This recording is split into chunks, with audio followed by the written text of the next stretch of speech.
All right, the approximate age of emergence of the empathetic nurturer structure is the first year of life, exemplifying, when unintegrated, a pattern in the body as one of holding on against loss and deprivation. The formative dynamic is thought to be a lack of early interpersonal nourishment and support for, or less commonly, deprivation of physical nourishment. The environmental caregiving is seen as unavailable or weak, depressed, ill, or even resentful of the growing needs of the child.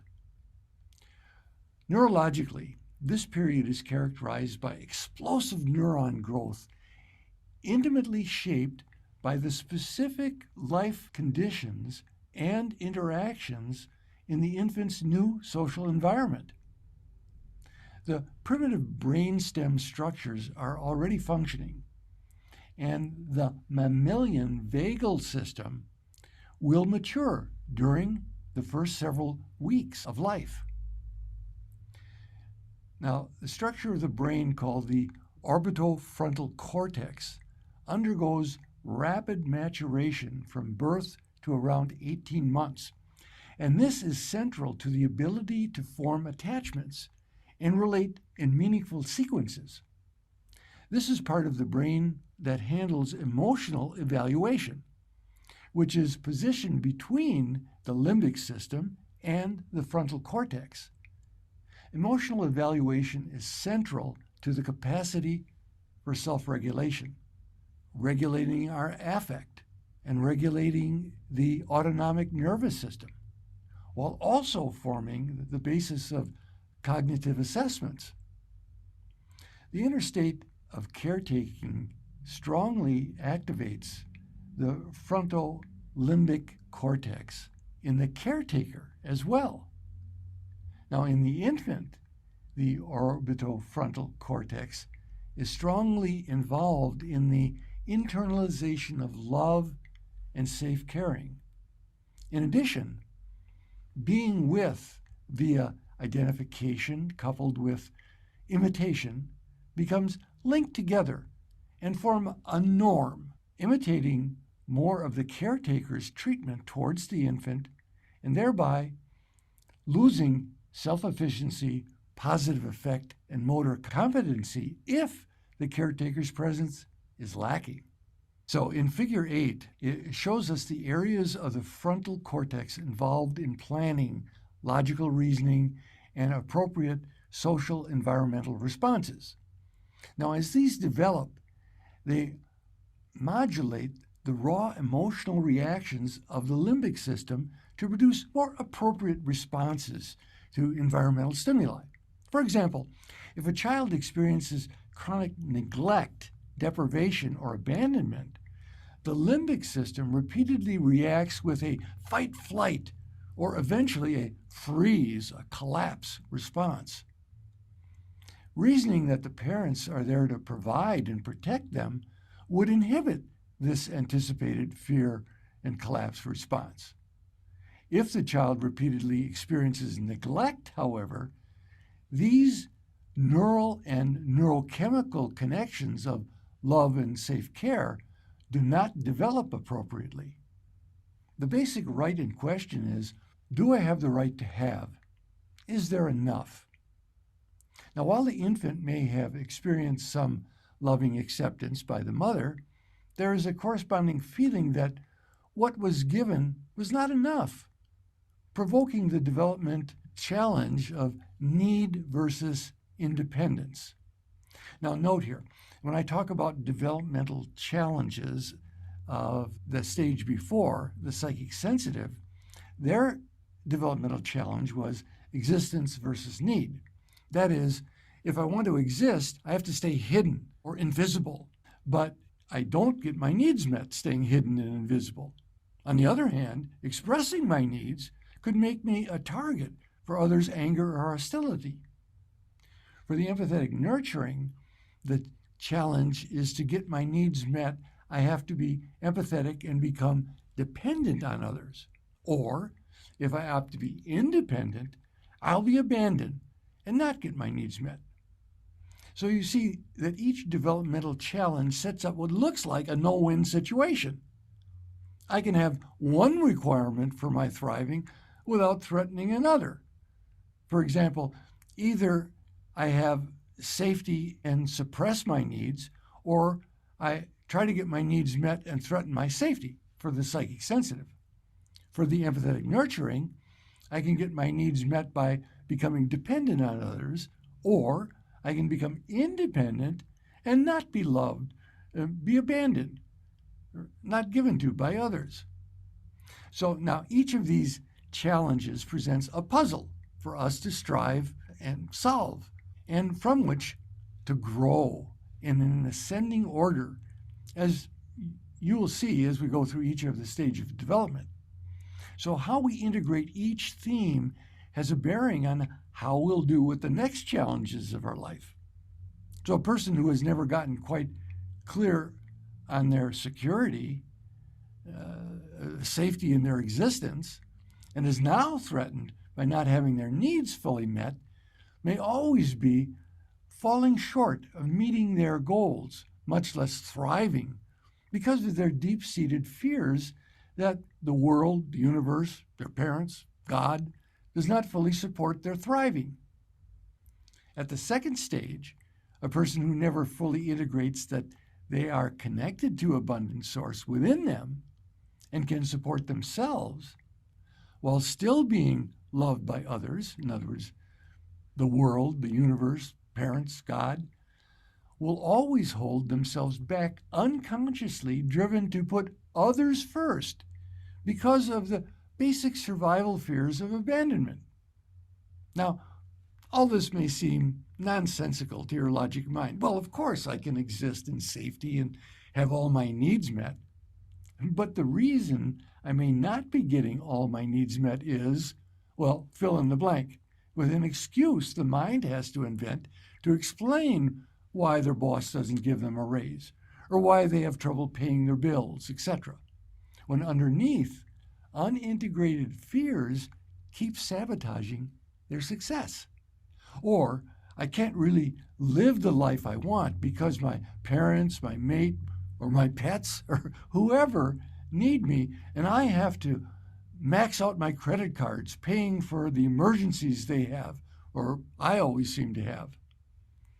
So my independence always seems to be stifled by the boss, the universe, the parents, God, not giving me enough. Of course, I don't blame them, but when will I ever get a break? Now, this pattern continues to be perpetuated by unintegrated conclusions on an organic feeling level, not an intellectual level. That's there is not enough for me. Logically, of course there is. The correspondence and flow between the outside environment and the inside infant sets the tone for all future interchanges, abundance or deprivation. Therefore, a central theme of anxiety develops around the issues of support and nourishment and the fear of not enough, love, food, care, and so on.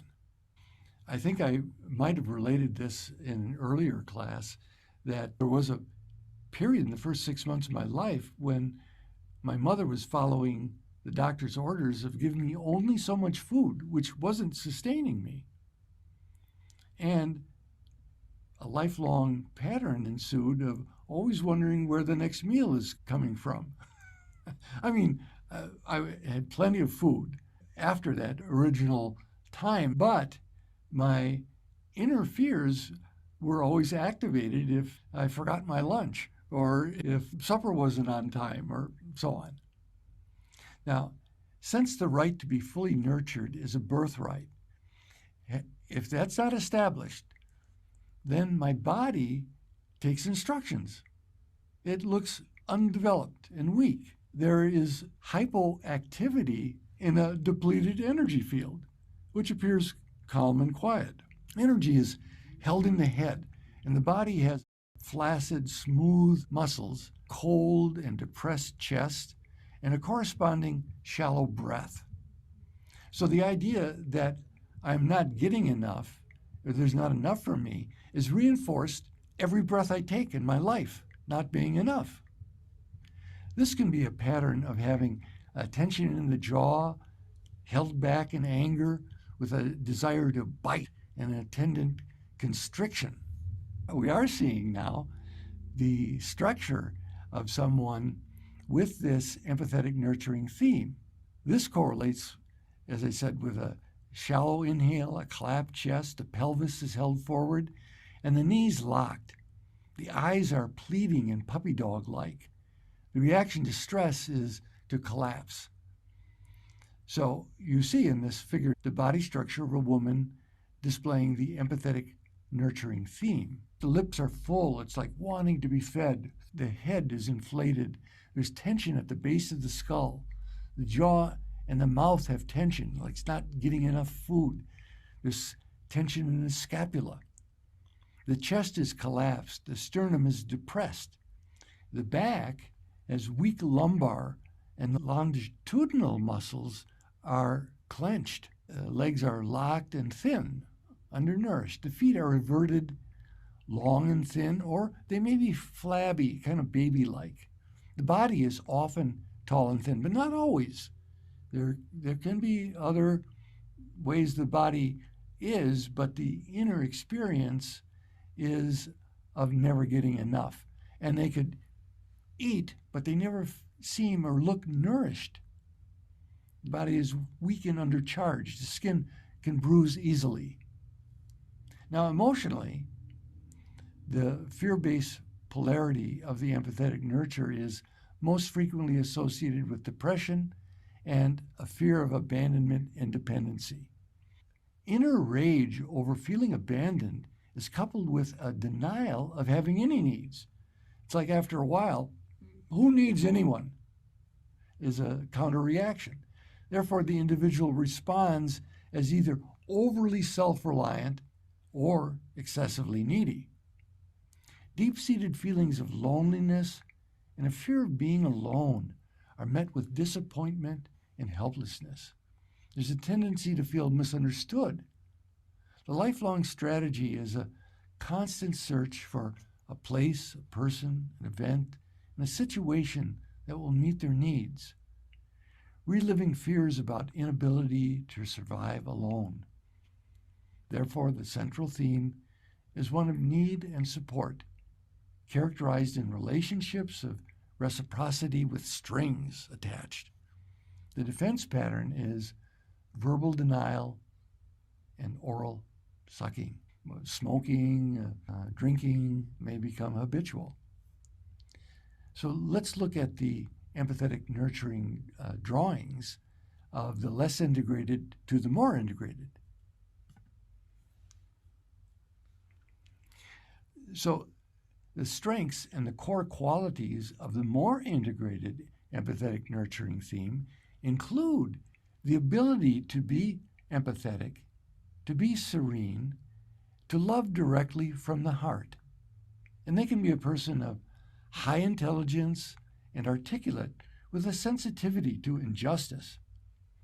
In the integrated state, individuals with a predominant empathetic nurturing theme present as light, approachable, and warm with a yielding and receptive manner. Empathetic and compassionate with self and others, and confident in their inner source. They have the ability to be happy and feel abundant with what they have. They are good in helping professions. They do not over-identify with others and are able to care for themselves. The early family dynamics for the empathetic nurturing may include a mother's message, I love you, but I can't give you more. Father's message may be, don't demand anything of me. I have to take care of your mother. So let's try on the empathetic nurturing posture right now. So as you're watching the video, I'm going to ask you to cave in your chest and restrict your breathing and have the sense of feeling worthless. Your shoulders are stooped forward and your energy is pulled in. Now, as you take a bit of air in, say to yourself, I'll never get enough. Note how this posture reinforces your thoughts and feelings and the message it sends to the world about you. This is a common feeling of the less integrated empathetic nurturing, which we may all have experienced to some degree at one time or another, but hopefully not on a continual basis. So let's let go of that posture. Okay. And to help us bring our energy up, we're going to do the next exercise. And this will work best if you can stand and see the video and have the space to use your voice and move your body. So get in a position where you can stand and see the video. We're going to play a video clip right now with an energetic exercise. This is one that I chose for the empathetic nurturing theme because it's one you can practice with yourself when you need to bring your energy up. So we're going to show this clip, and I'm going to ask you to do it with me. And this is a simple little exercise, especially useful in the empathetic nurturing theme because it is playing with assertive energy, strong assertive energy, which often for the empathetic nurturing has been difficult to own their own power to assert. This exercise will use movement and vocalization. And the more you can play with it and have fun with experiencing the strength of it, the better. We'll use our fists in a loosely, not tightly held position, and we're going to thrust them upward with the vocalization, ho, and then thrust them downward with the vocalization, ho. And then there'll be a variation after that. So follow me. Ho! Ho! Ho! Ho! Ho! Ho! Ho! Ho! Now put one foot in front of the other and forward and backward with your fists. Ho! Ho! Ho! Ho! Ho! Ho! Ho! Ho! Ho! Ho! And then just feel the strength in that. When you can let yourself go and experience the energy that comes in a strong movement, that's your vital life energy coming home to you. Again, as a bioenergetic exercise, make sure that your feet are solidly on the ground, firmly planted, both when they're parallel and when one foot is in front of the other. This gives us that sense of support that is really vital in building the integrated empathetic nurturing theme. I hope you got a chance to play with that. The more you practice things, the more fun they can become.